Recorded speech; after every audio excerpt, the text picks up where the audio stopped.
Put your phone down in case it buzzes. All right, everybody, thanks for joining us for our news conference with the University of Minnesota. We're joined by head coach Brad Frost and forwards Taylor Heisey and Grace Zumwinkle.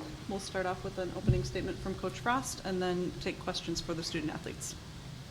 Thanks for being here. We're happy to be here and looking forward to a great matchup tomorrow and a great tournament. Feel like our team is playing well and just excited to see them continue to play as they have been and see what the results are here at the end of the day, but happy to be here. Questions for the student athletes?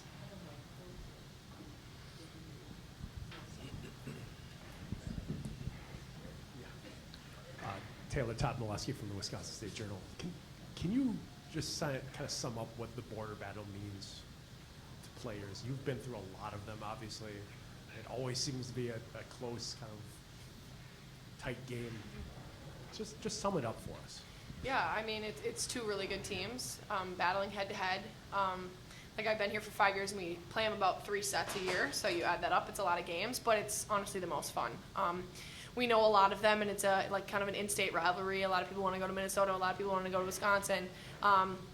But I think we just kind of take it with a grain of salt every time we play them. It's obviously an honor to be playing some of the best players in the country, but kind of take it back and realize kind of how big of a game it is. And obviously tomorrow is a huge game, but kind of you got to take it with a grain of salt, like I said, and just realize it's a game you just got to focus and play your best. So I'm kind of just really excited to see how we come out tomorrow and play.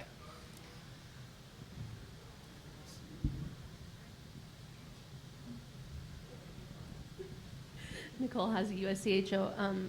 For both of you, how does that familiarity affect how you guys prepare, and how do you kind of keep it a blank slate going into this game, knowing that it's different than any other time you faced? I think the stakes are definitely higher than it has been in the previous matchups, but I think more so less focusing on the opponent, but more so on us and what we have to do to be our best. And I think that's focusing on all 3 areas of the ice and how we can just be the best team and best teammates for each other throughout the end of the game. Yeah, we kind of talk about our standard. Playing the same teams over and over again, people think it gets redundant, but like people change every single time you play them. And for us, I think we tried to focus more on what we can do, like she just said.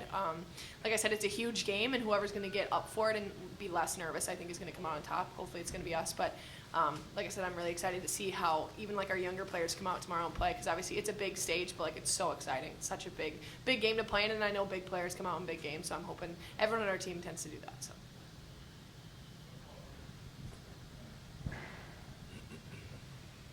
For Grace and Taylor, what does it mean to finally be back here at the Frozen Four? Taylor, this is your first Frozen Four? Second. This is, okay, you both were at the last one. Mm-hmm. What's it mean after the last couple of years? You guys have been really close to getting here. What's it mean to be here at this moment? And is there any weirdness being on the other side of the building, in the Bulldogs locker room facility, as opposed to the other side and the visitors?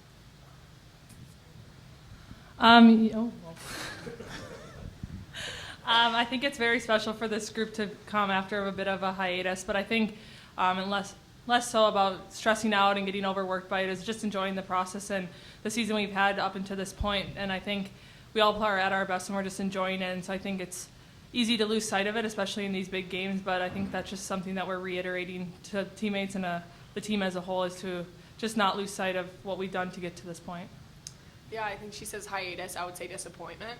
I think after so many years of just like working really hard, we've had great teams, but I think this year we're probably the most complete. We're really excited to like get out and show everyone that on the big stage. But I think after having so many years in between, like my freshman year feels like light years ago, and I'm sure the same for her. She's had a lot going on too. But I think like being back here, it's super like sentimental, but especially because it's like one of our last times playing. But I think taking it with a grain of salt, like I said, and truly just having a great time. Because when we are having a great time, we have smiles on our faces. Like, we're playing our best hockey, and it's been proven this year. But I also think like it's super exciting to be here because we've proven that we're one of the best, and I hope that that's what we're going to continue to do tomorrow. Different being on the other side of the building? Yeah, it's kind of interesting. It's a little different. There's a sauna in the locker room. It's a lot of cool things. When you want it as much as you do it, when it's about like, this is why you came to Minnesota and this is the opportunity and it's your last chance, how do you sort of handle all that and make sure that you're ready to go tomorrow and not letting that kind of overwhelm everything? Yeah, it's a pressure-filled situation, but I feel like it's so much more exciting. I think there's a lot of people that are going to be cheering us on, a lot of people that aren't. Parents are going to be there. We're in Minnesota. I think that's a big portion. We get to have our families here, and I think that's a super huge deal for us. But like I kind of reiterated, it's all about the focus and the fun you're going to have. Not many people get to end their season on a win nor even be here.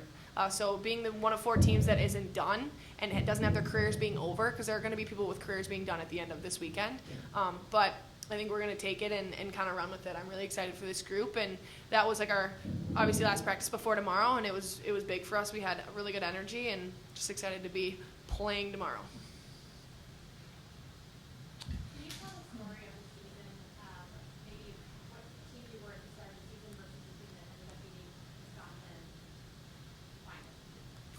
Yeah, I mean, you definitely see the growth and development that we've had as a group, leading especially into the WCHA final face-off. But I think in the beginning of the year, we maybe would try to outscore opponents and on the back end be fine giving up 2 or 3 if that means scoring 5 or 6. And I think as we've progressed throughout this season, it's became a lot more shut down defensively. And I think especially as you head into the playoffs, you don't see the scores 5-2 or 5-3, and it's more so 3-1 or 2-0. And so it's like focusing on that as a group. And I think that's a conscious effort from our goaltenders to defenders to offense all the way throughout the lineup. And I think it's just reiterating and accepting that when you're in the defensive zone, what you can do to be the best player out there or make the most out of the time you're out there.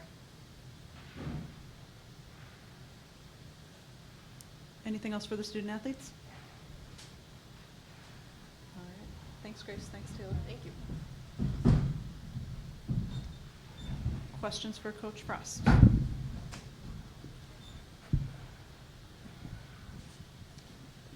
Brad, you played them a couple weeks ago, so it's probably, and you've played them hundreds of times and been across the bench.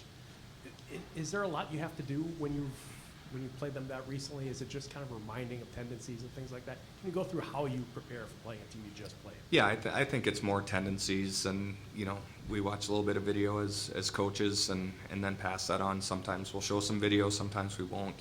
But as Grace talked about, and I was glad she said that because she's listening. It's about us. I mean, we know all about Wisconsin. We know they're top players. We know they're extremely gifted and talented and well coached, and every team is here.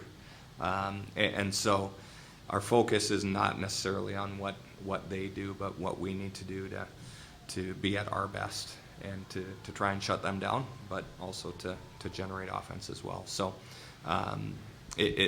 this time of year, you just have to be worrying about yourself and making sure that you're playing your best. Kind of building from that, the WCHA championship game is one of the best games that your team has played. How do you get them to go out and play a complete game like that? How do you get them to replicate that?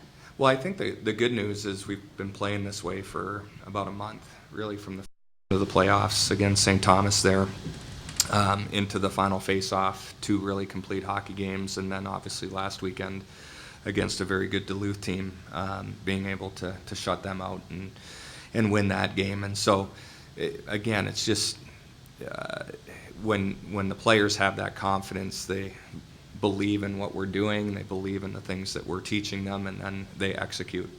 And they've executed really well here for about the last 5 games. So the expectation is just that they know what to do and how to do it, and that they go out and do that again tomorrow. Brad, what's Lizzie Norton brought to your team this year? And have you had any issues with her going down the wrong hallway at all this weekend yet? No, I think she knows this building well. And, one of the things that's interesting about Lizzie is this is her 3rd Frozen Four in a row. 2 with Duluth and now one with us. So she's been great. You probably know her fairly well, but, not the loudest and most exuberant player that we have, but she's just very steady, brings maturity to our group. As far as on the ice, she's really steady. She's a really good skater, plays well defensively, and has really just kind of, almost calmed our group down back there a little bit just because of her presence. these are two programs that have played at this level or the next game a lot. Is there to you a defining feature of this rivalry or this series between the teams that you can expect every time you play Wisconsin? Yeah, I've always said, like flip a coin when our two teams play against each other. They're, great rivalry, two very skilled teams. A lot of the players have played with each other on national teams, U18, national teams, Olympic teams, things like that. It's been an interesting rivalry. I've been a part of it for 23 years, and it seems like one team has the better of it for a few years, then the other team has the better of it for a few years, which is really kind of ironic. You would think it would be a lot more kind of even every year, but it hasn't been. I don't know if there's a defining moment. I think for me, and as a head coach, when I look back to 11 years ago in this building, when we won the national championship here against Wisconsin, that obviously springboarded our team to have a ton of success over the next number of years, winning 4 and 5 years. So that was a big moment, but I was a part of the staff in 06 when they beat us at Mariucci, and so you just think back to so many big games, not just the regular season, but into playoffs and national tournaments where we've played each other a lot. And it's always just a wonderful atmosphere and a wonderful game. You mentioned kind of the flipping of way things go. Minnesota had a good run. Wisconsin had that run starting in 06 before you guys took it back in 12. Erica Lawler says she's always given you grief about her recruiting and the fact that maybe that could have changed things back in 05, 06. Is that? Yeah. But recruiting is such a big thing, but is that kind of one of the things you hear from people that get recruited by both teams, that's like, oh, you could have changed things this way? You think back to, Lawler going to Wisconsin, and it was us in Wisconsin, and there's a lot of things that go into kids making their decisions with what's going on with their family and, offers and things like that. But, if Lawler came to Minnesota, Duggan probably would have come to Minnesota, Knight would have come to Minnesota, Vetter almost came to Minnesota. So it's just, I just truly believe the players end up where they're supposed to end up. And Laws is a great person and had a great career at Wisconsin, as did those others. Anything else for Brad? All right, thank you. Thank you.